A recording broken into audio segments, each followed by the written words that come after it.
موعظة من ربكم وشفاء لما في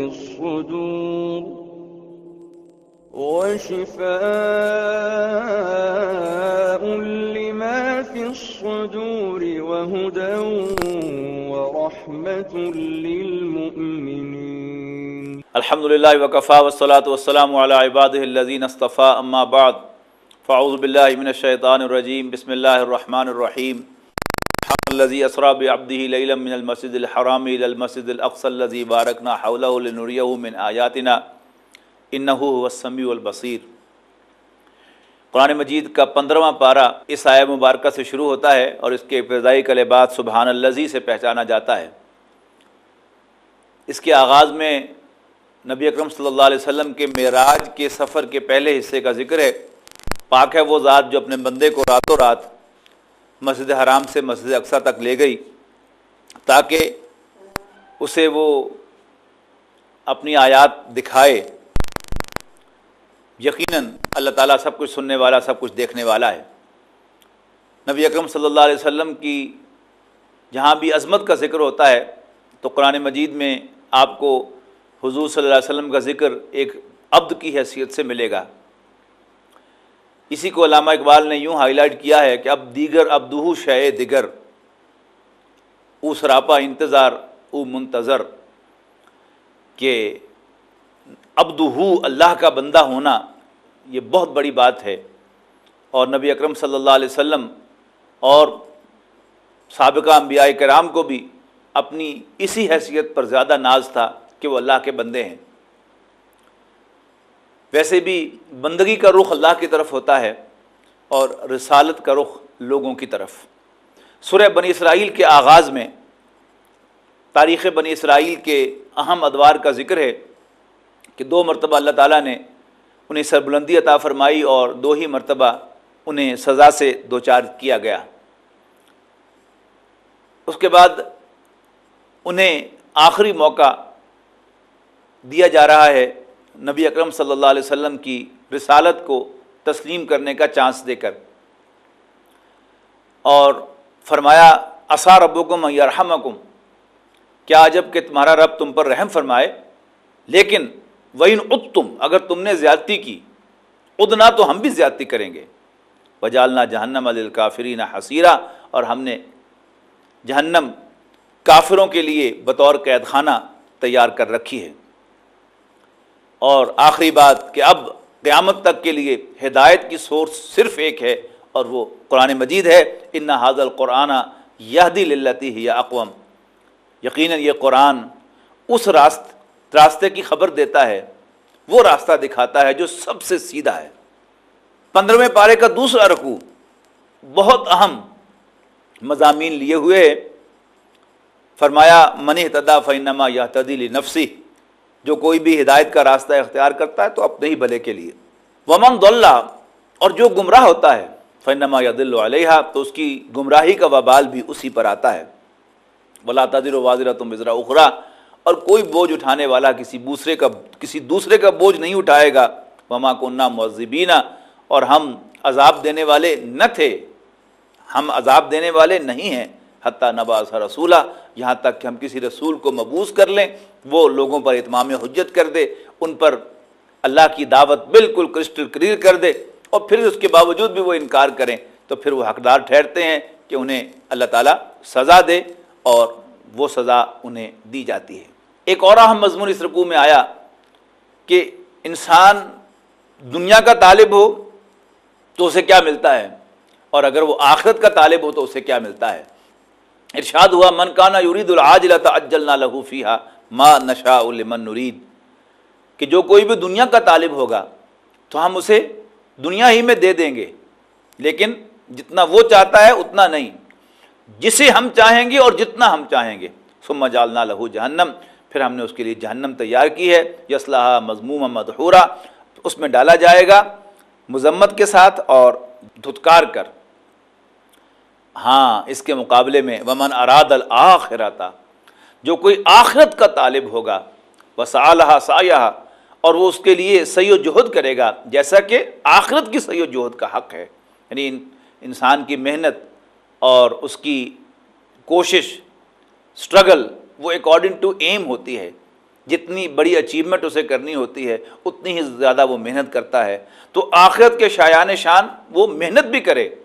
وَهُوَ مُؤْمِنٌ، اور وہ صاحب ایمان بھی ہو، فَأُولَٰئِکَ کَانَ سَعْیُهُم مَشْکُورًا، تو یہ وہ لوگ ہیں کہ جن کی سعی و جہد اللہ کے ہاں مشکور ہوگی، اپریشیٹ کی جائے گی. یعنی اس کا حاصل یہ ہے کہ دنیا، اور یہ ہمیں دنیا کا معاملہ تو ہمیں نظر بھی آتا ہے کہ دنیا میں سے، ہم میں سے ہر شخص دنیا کا طالب ہے، لیکن اسے ملتا اتنا ہی ہے جتنا اللہ چاہتا ہے. اور اللہ دکھاتا ہے وہ ڈبل پی ایچ ڈی کو بھوکا بھی مارتا ہے اور بالکل کورے ان پڑھ کو وہ ارب پتی بھی بنا دیتا ہے. آخرت کا معاملہ وہ خاص ہے. جو بھی آخرت کا سچا طالب ہوگا ایمان کے ساتھ، اور وہ اس کے لیے اس کے شایان شان جد و جہد کرے گا، تو آخرت اسے ضرور ملے گی. اللہ تعالیٰ سے دعا ہے کہ اللہ تعالیٰ ہمیں صحیح معنوں میں آخرت کا طالب بنا دے. اس کے بعد 2 رکوع جو آئے ہیں، یعنی سورہ، یعنی 15ویں پارے کا 3 اور 4 رکوع، اس میں تورات کی تعلیمات کا خلاصہ ہے. 10 کمانڈمنٹس جو تورات میں آئی تھیں، ان کا ایک بڑا حسین ورژن قرآن مجید میں آیا ہے. ارشاد ہوا وَقَضَىٰ رَبُّكَ أَلَّا تَعْبُدُوا إِلَّا إِيَّاهُ وَبِالْوَالِدَيْنِ إِحْسَانًا، اور تیرے رب نے تو فیصلہ فرمایا ہے کہ تم اللہ کے سوا کسی اور کی بندگی نہ کرو اور والدین کے ساتھ حسن سلوک کرو. اور ویسے تو قرآن مجید میں والدین کے حقوق کا تذکرہ کئی مقامات پر آیا ہے، اور 5 مقامات کم سے کم ایسے ہیں جن میں اللہ تعالیٰ نے اپنے حق بندگی کے ساتھ فوراً والدین کے حقوق کا ذکر کیا ہے. اگرچہ جامعیت کے اعتبار سے تو سورہ لقمان کا 2 رکوع اس میں سب سے زیادہ اہم ہے، لیکن والدین کے ساتھ حسن سلوک کرنے کی جو تفصیل اس مقام پر آئی ہے، اس میں اس کا کوئی ثانی پورے قرآن مجید میں نہیں ہے. فرمایا ان اما یبلغن عندک الکبر احدہما او کلاہما فلا تقل لہما اف ولا تنہرہما وقل لہما قولا کریما، اگر تمہارے والدین دونوں یا ان میں سے کوئی ایک تمہارے سامنے بڑھاپے کو پہنچے تو ان کے سامنے اف تک نہ کہو. یہ اف جو ہے یہ کلمہ بیزاری ہے کہ ان کے وجود سے پریشان ہونا. اور یہ بڑی عجیب بات ہے کہ وہ تمام باتیں جو ایک بچہ کرتا ہے، لیکن والدین بچے کی ان باتوں پر خوش ہوتے ہیں. جب ویسی ہی حرکت کوئی بوڑھا باپ کرتا ہے تو اس کا جوان بیٹا جو ہے اس سے پرٹربڈ محسوس کرتا ہے، اس سے وہ الجھن محسوس کرتا ہے، وہ اس سے اپنے اندر جو ہے وہ تنگی محسوس کرتا ہے. انسان ان کے وجود کو اپنے لیے باعث رحمت سمجھے اور ان کی موجودگی کو غنیمت جانے اور ان کی خدمت کرے. پھر فرمایا کہ ولا تنہرہما، ان کے سامنے اف تک نہ کہو اور انہیں ڈانٹو مت. اب جب ڈانٹنے سے منع کر دیا تو پھر مارنے کا تو کوئی سوال ہی نہیں ہے. وقل لہما قولا کریما، اور ان سے نرم بات کرو. واخفض لہما جناح الذل من الرحمہ، اور اپنے پروں کو رحمت کے ساتھ ان کے لیے بچھاتے رہو، اور اپنے رب سے دعا کرتے رہو کہ پروردگار جیسے میں چھوٹا تھا تو انہوں نے میری پرورش فرمائی تھی، آج تو ان پر رحم فرما. پھر جیسے والدین بھی اپنی تمام تر محبت اور شفقت کے باوجود اپنے بچوں کو ڈانٹتے بھی ہیں ان کی اصلاح کے لیے، اسی طرح کبھی والدین کے ساتھ سختی بھی کرنی پڑ جائے، ظاہر ہے ان دیئر بینیفٹ. جیسے بوڑھے والدین پرہیز نہیں کرتے، بوڑھا باپ ہو، بوڑھی ماں ہو، ڈائبیٹک ہے، پرہیز نہیں کرتی، تو اس میں کبھی سختی بھی کرنی پڑتی ہے، تو وہ سختی بھی ڈرتے ڈرتے کرنی چاہیے اور اللہ تعالیٰ سے دعا کرتے رہنا چاہیے کہ اللہ تو جانتا ہے کہ میں اپنے بوڑھے والدین کے ساتھ یہ سختی ان کی حق تلفی کے لیے نہیں، ان کے حق کی ادائیگی کے لیے کر رہا ہوں. اس پر فرمایا کہ ربکم عالم بما فی نفوسکم، تمہارا رب خوب جانتا ہے جو کچھ تمہارے دلوں میں ہے، اور اگر تم نیک ہو تو وہ توبہ کا قبول کرنے والا، انہ کان للاوابین غفورا، تو توبہ کرنے والوں کے لیے، استغفار کرنے والوں کے لیے وہ بڑا غفور ہے، بخشنے والا ہے. والدین کے حقوق کے ساتھ اب باقی لوگوں کے حقوق کا ذکر کیا کہ وآت ذی القربى حقہ والمسکین وابن السبیل ولا تبذر تبذیرا، اور 2 قرابت داروں کو ان کا حق، اور مسافروں کو اور مسکینوں کو. لیکن دیکھو اپنا مال عللوں تللوں میں خرچ نہ کرو۔ ایک ہوتا ہے اسراف، یعنی کسی جائز ضرورت میں ضرورت سے زیادہ خرچ کرنا، یہ بھی برا ہے، لیکن تبذیر، بے جا خرچ کرنا، اسے کہا جا رہا ہے کہ بے شک مبذرین شیطانوں کے بھائی ہیں، اس لیے کہ یہ انسانوں کا دل دکھاتے ہیں، انسانوں کے درمیان نفرتیں پیدا کرتے ہیں۔ اب مال دینے کے اعتبار سے کبھی ایسا موقع ہو سکتا ہے کہ انسان ویسے تو غرباء و مساکین کی خدمت کرتا ہے، یتیموں اور مسکینوں اور قرابت داروں کا حق ادا کرتا ہے، لیکن کبھی اس کا ہاتھ تنگ ہوتا ہے اور اس کے پاس سوال کرنے والا کوئی عزیز، کوئی دوست، کوئی حاجت مند اسی طرح آتا ہے اس گمان سے کہ اس کے پاس اللہ کا فضل ہے، یہ مجھے دے گا، تو ایسے میں بھی ٹیمپر لوز کرنے کی ضرورت نہیں ہے، بلکہ ان سے بڑے اچھے طریقے سے معذرت کرنی چاہیے۔ پھر انسان کا جو اصولی طرز عمل ہے کہ نہ انسان بے جا خرچ کرنے والا بن جائے، نہ کنجوس بن جائے، یہاں دونوں کیفیتوں سے منع کیا گیا ہے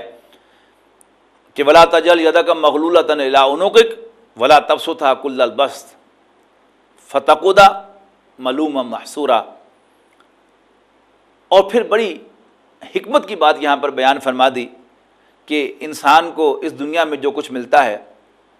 وہ اللہ تعالیٰ کے فیصلے کے تحت ملتا ہے، اور اللہ کا کوئی فیصلہ اندھا بہرا نہیں ہوتا، بلکہ اس کے علم کے پر مبنی ہوتا ہے اور اس کی حکمت پر مبنی ہوتا ہے۔ پھر فرمایا کہ اپنی اولاد کو مفلسی کے ڈر سے قتل نہ کرنا، ہم تمہارے بھی رازق ہیں اور ان کے بھی۔ پھر فرمایا ولا تقربوا الزنا انہ کان فاحشۃ وساء سبیلا، زنا کے قریب بھی نہ جانا، بے شک یہ بے حیائی کی بات ہے اور ایک برا راستہ ہے۔ قرآن مجید میں یہ نہیں کہا گیا کہ تم زنا نہ کرو، بلکہ کہا گیا ہے کہ تم زنا کے قریب بھی نہ جاؤ، اس لیے کہ یہ ایک ایسا عجیب عمل ہے کہ جب انسان اس کے قریب جاتا ہے تو پھر جاتے جاتے ایک ایسی لائن آتی ہے کہ جب انسان اس کو کراس کرتا ہے تو پھر اس کے بعد سیکوینس آف ایونٹس اتنا تیز ہو جاتا ہے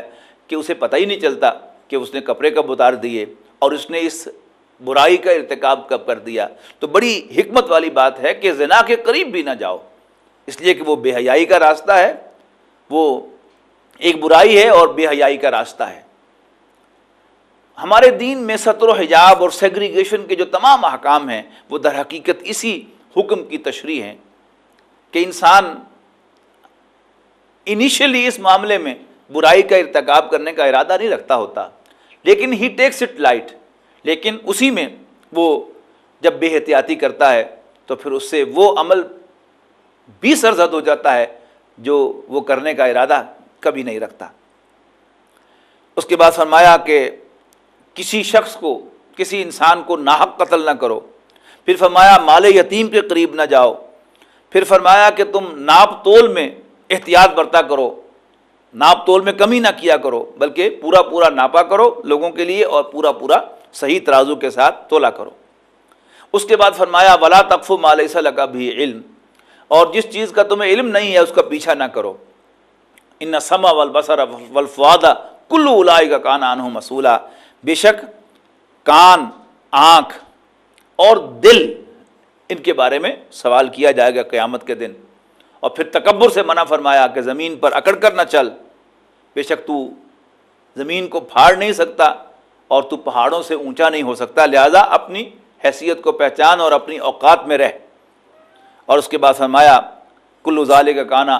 سیئہ عند ربک کان مکروہا، کہ یہ سب چیزیں جو بیان ہوئی ہیں ان کی برائی اللہ کو انتہائی ناپسند ہے۔ اور پھر توحید کا ذکر فرمایا اور شرک سے منع فرمایا کہ کیا افاسفاکم ربکم بالبنین، کیا تمہارے رب نے تمہیں بیٹوں سے نواز دیا، واتخذ من الملائکۃ اناسا، اور خود بیٹیاں اختیار کر لیں، انکم لتقولون قولا عظیما، یقیناً تم بہت بری بات اپنے زبان پر لا رہے ہو۔ آیت نمبر 70 میں ارشاد ہوا وَلَقَدْ كَرَّمْنَا بَنِي آدَمَ وَحَمَلْنَاهُمْ فِي الْبَرِّ وَالْبَحْرِ وَرَزَقْنَاهُم مِّنَ الطَّيِّبَاتِ وَفَضَّلْنَاهُمْ عَلَىٰ كَثِيرٍ مِّمَّنْ خَلَقْنَا تَفْضِيلًا، اور ہم نے بنی آدم کا بڑا اعزاز کیا اور اس کو خشکی اور سمندر میں اٹھائے رکھا، یعنی سفر کی سہولتیں فراہم کی، اور ہم نے اپنی مخلوقات میں سے بہتوں پر انسانوں کو فضیلت عطا فرمائی۔ سورہ بنی اسرائیل اور اس کے بعد آنے والی سورت سورہ کہف، اس میں بنی اسرائیل کے شے پر 3 سوالوں کا ذکر ہے کہ قریش نے بنی اسرائیل کی شے پر نبی اکرم صلی اللہ علیہ وسلم سے 3 سوال پوچھے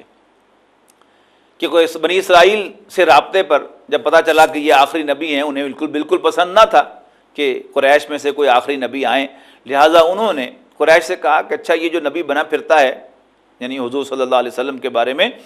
کہ ان سے پوچھو کہ بھلا ذوالقرنین کون تھے، اور مشکل سوال پوچھا روح کی حقیقت کیا ہے اور اصحاب کہف کا واقعہ کیا ہے۔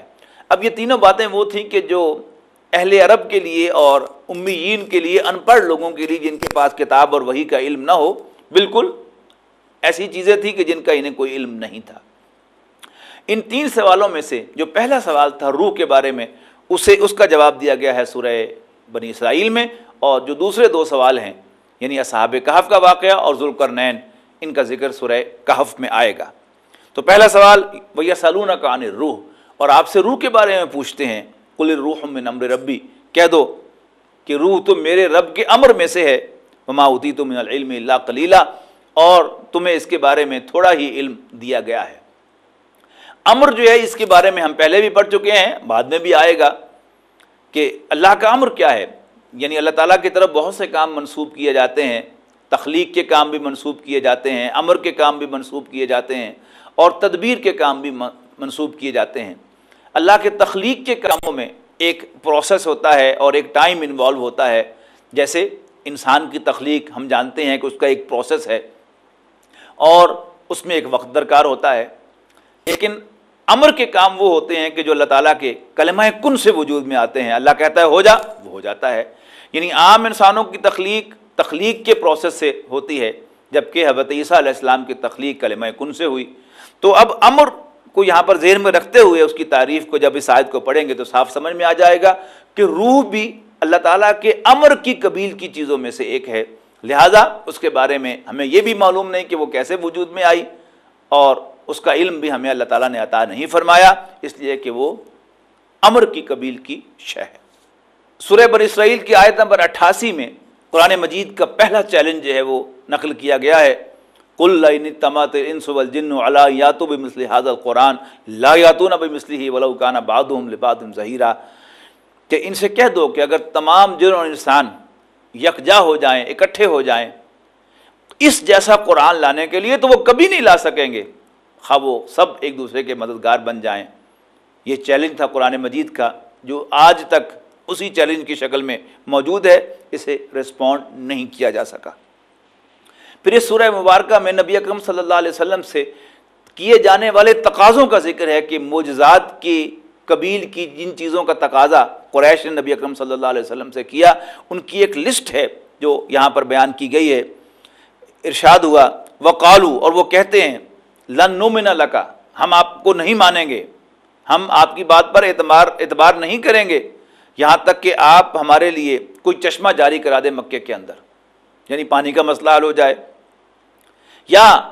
تمہارے لیے کوئی کھجوروں کا کوئی انگوروں کا باغ ہو اور معلوم ہو کہ ہاں یہ سردار ہے، پھر تو ہم مانے بھی صحیح کہ یہ اللہ کا رسول ہے، اور پھر ان کے بیچوں بیچ کوئی نہر چلتی ہو، یا تو آسمان سے کوئی ٹکڑا ہی ہم پر گرا دے، ہمیں روب دیتے رہتے ہو کہ آسمان سے تم پر عذاب آ جائے گا، پھر گراؤ آسمان سے عذاب تو ہم مان لیں گے کہ ہاں کہ تم اللہ کے سچے رسول ہو، یا تمہارا سونے کا گھر ہو، یا تم ہمارے سامنے آسمان کی طرف چڑھو اور آسمان پہ چڑھ بھی جاؤ، ہم نہیں مانیں گے یہاں تک کہ تم واپس آ کر ایک کتاب لیے ہوئے ہمارے سامنے پیش نہ کرو کہ ہم اس میں سے پڑھیں۔ ان سب کا جواب ایک ہی دیا گیا، قل، کہہ دو سبحان ربی، میرا رب پاک ہے،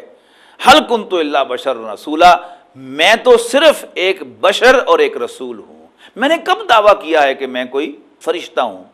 اور میں نے کب خدائی کا دعویٰ کیا ہے؟ میں نے کب کہا ہے کہ میرے پاس زمین و آسمان کے خزانے ہیں، میرے پاس زمین و آسمان کے اختیارات ہیں؟ میں نے تو، تم مجھے دیکھتے ہو کہ میں ایک انسان ہوں اور میں دعویٰ کر رہا ہوں کہ میں رسول ہوں، اس میں کوئی کمی ہے تو بتاؤ۔ ہاں، ان چیزوں کا نہ میں نے دعویٰ کیا ہے اور نہ میں تمہارے تقاضوں کے مطابق یہ چیزیں تمہارے سامنے لا کر پروڈیوس کر سکتا ہوں۔ 16ویں پارے میں سورہ بنی اسرائیل کے بعد سورہ کہف کا آغاز ہوتا ہے۔ سورہ کہف قرآن مجید کی اہم ترین صورتوں میں سے ایک ہے۔ اس صورت کی خاص بات یہ ہے کہ نبی اکرم صلی اللہ علیہ وسلم نے ہر جمعے کے روز اس سورہ مبارکہ کی تلاوت کی تلقین فرمائی ہے، اور سورۃ الکہف در حقیقت دنیا اور آخرت کے موازنے پر مشتمل ہے۔ اس کے آغاز میں اللہ تعالیٰ کی حمد کا ذکر ہے، الحمدللہ الذی انزل علی عبدہ الکتاب ولم یجعل لہ عوجا، ساری حمد اللہ کے لیے ہے جس نے اپنے بندے پر کتاب نازل فرمائی اور اس میں کوئی ٹیڑھ نہیں چھوڑا۔ اس کے بعد اصحاب کہف کا ذکر آیا، وہ سوال کہ جو بنی اسرائیل کے شے پر قریش نے پوچھا تھا کہ اصحاب کہف کا واقعہ کیا ہے۔ وہ واقعہ کیا تھا کہ کچھ نوجوان تھے کہ جنہوں نے بادشاہ کے پریشر کے باوجود شرک کرنے سے انکار کر دیا اور انہوں نے جان بچانے کے لیے ایک پہاڑ کی غار میں جا کر پناہ لے لی۔ اللہ تعالیٰ نے انہیں ایک لمبی نیند سنا دیا، 300 سال سے زائد وہ اس غار میں سوئے رہے۔ اس کے بعد انہیں اللہ تعالیٰ نے جگایا اور ان میں سے ایک شخص جو ہے اس کو انہوں نے بھیجا کہ جاؤ بازار سے سودا لے آؤ چپکے سے جا کر، لیکن اپنا آپ ظاہر نہ کرنا۔ لیکن جب وہ گیا تو پرانا سکہ تھا اس کے پاس، سب لوگ جو ہے حیران ہو گئے اور پتہ چل گیا کہ یہ تو وہی لوگ ہیں کہ جن کا انہوں نے سن رکھا تھا کہ چند نوجوان جو تھے وہ غائب ہو گئے، لیکن انہوں نے بادشاہ کا پریشر قبول نہیں کیا اور اللہ کے ساتھ کسی کو شریک نہیں ٹھہرایا۔ اس کے بعد نبی اکرم صلی اللہ علیہ وسلم کو خطاب کیا گیا ہے کہ مشکل حالات میں جب آپ پر بہت زیادہ سختیاں ہوں تو آپ کا واحد سہارا اللہ تعالیٰ کی ذات ہے، اور اللہ تعالیٰ کے ساتھ جڑنے کا اصل ذریعہ، بہترین ذریعہ اور واحد ذریعہ قرآن مجید کی تلاوت ہے۔ فرمایا وَاتْلُ مَا أُوحِیَ إِلَيْکَ مِن کتاب ربک، اور تلاوت کر جو وحی کیا گیا ہے تمہاری طرف تمہارے رب کی جانب سے، لا مبدل لکلماتہ، کوئی اللہ کی کہ کلمات کو، اللہ کے فیصلوں کو بدلنے والا نہیں ہے، وَلَن تَجِدَ مِن دُونِهِ مُلْتَحَدًا، اور تم اللہ کے سوا کسی اور کی ہاں پناہ بھی نہیں پا سکتے۔ اس کے بعد دو اشخاص کا واقعہ بیان ہوا دنیا اور آخرت کے موازنے کو بیان کرنے کے لیے کہ وَاضْرِبْ لَهُم مَثَلَ الرَّجُلَيْنِ، انہیں سناؤ دو آدمیوں کا قصہ۔ ان میں سے ایک امیر آدمی تھا، اس کے 2 باغ تھے کھجوروں کے، اس کے 2 باغ تھے انگوروں کے۔ پھر انگوریں چونکہ بیلیں اوپر چھتوں پر چڑھ جاتی ہیں، نیچے کھیتی تھی اور ان باغات کے ارد گرد کھجوروں کی درختوں کی باڑ تھی اور اس کے بیچوں بیچ نہر چلتی تھی اور آبپاشی کا نظام تھا۔ تو ایک اچھے جسچر والا وہ سرمایہ دار تھا اور اس کا ایک غریب دوست بھی تھا جس کے ساتھ اچھی انڈرسٹینڈنگ تھی کہ امیر دوست اپنے غریب دوست سے کہتا ہے کہ دیکھو یہ میں تم سے زیادہ مالدار بھی ہوں اور میرے پاس نرینہ اولاد بھی ہے، اور تم نیک بنے پھرتے ہو اور غریب بھی ہو اور نرینہ اولاد بھی نہیں رکھتے، لہذا میں تم سے بہتر ہوں۔ اور پھر مزید جب وہ باغ کا پھل آتا ہے تو اس کو گھمنڈ میں اور اضافہ ہو جاتا ہے اور وہ کہتا ہے کہ میرا نہیں خیال کہ یہ سارا میرا پیرافرنیلیا کبھی تباہ ہوگا، اور اگر جیسے تم مولوی لوگ کہتے ہو وَلَئِن رُدِدتُّ إِلَىٰ رَبِّی، اگر میں اپنے رب کے حضور لوٹایا بھی گیا لَأَجِدَنَّ خَيْرًا مِنْهَا مُنْقَلَبًا، تو میں اس سے بہتر جگہ پر لوٹایا جاؤں گا۔ آفٹر آل مجھ میں کچھ گٹس ہیں نا کہ اللہ تعالیٰ نے مجھے یہاں پر نوازا ہے، وہ مجھے وہاں بھی نوازے گا۔ لیکن اس کا غریب دوست اسے کہتا ہے کہ میرے دوست، کیا تو نے انکار کر دیا اپنے اس رب کا جس نے تمہیں مٹی سے پیدا کیا اور ایک قطرے ایک بوند سے پیدا کیا؟ کہ کیوں ایسا نہ ہوا کہ جب تو اپنے باغ میں داخل ہوا تو اسے تو کہتا ماشاء اللہ لا قوت الا باللہ، اگر واقعی تم نے مجھے اپنے آپ سے کمتر پایا تھا، اور دیکھو کیا جب کہ اللہ تعالیٰ مجھے تم سے بہتر باغ عطا کر دے اور تمہارے باغ پر کوئی آفت بھیج دے۔ اور ایسا ہی ہوا، وہ آفت آ گئی اور پھر وہ لگا کفے افسوس ملنے کے، لم اشرک بربی احدا، کہ میں اپنے رب کے ساتھ کسی کو شریک نہ ٹھہراتا۔ اور اس رکوع کے آخر میں بہت خوبصورت الفاظ میں فرمایا کہ جب قیامت کا نقشہ ہوگا اور اعمال نامے دے دیے جائیں گے، یقولون، مجرم ڈریں گے اس اعمال نامے کو پڑھتے ہوئے بھی کہ پتہ نہیں اس میں کیا ہوگا، معلوم تو ہے کہ انہوں نے کیا کیا ہے، اور جب اعمال نامے کو دیکھیں گے تو حسرت کے ساتھ پکاریں گے یا ویلتنا، ہائے ہماری شامت، مال ھذا الکتاب، یہ کیسا اعمال نامہ ہے، لا یغادر صغیرۃ ولا کبیرۃ الا احصاھا، جس نے نہ کسی چھوٹے عمل کو چھوڑا ہے نہ بڑے کو، ووجدوا ما عملوا حاضرا، اور وہ جو کچھ اس میں ہے، جو عمل بھی انہوں نے کیا ہوگا اس میں ریکارڈڈ پائیں گے، ولا یظلم ربک احدا، اور تیرا رب کسی پر کوئی زیادتی نہیں کرے گا۔ اس کے بعد حضرت خضر اور حضرت موسیٰ علیہ السلام کا واقعہ آتا ہے اور وہ 16ویں پارے میں چلا جاتا ہے، اس کی انشاءاللہ اس پر گفتگو 16ویں پارے کے ضمن میں ہوگی۔ آخر دعوانا ان الحمدللہ رب العالمین۔ يا أيها الناس قد جاءتكم موعظة من ربكم وشفاء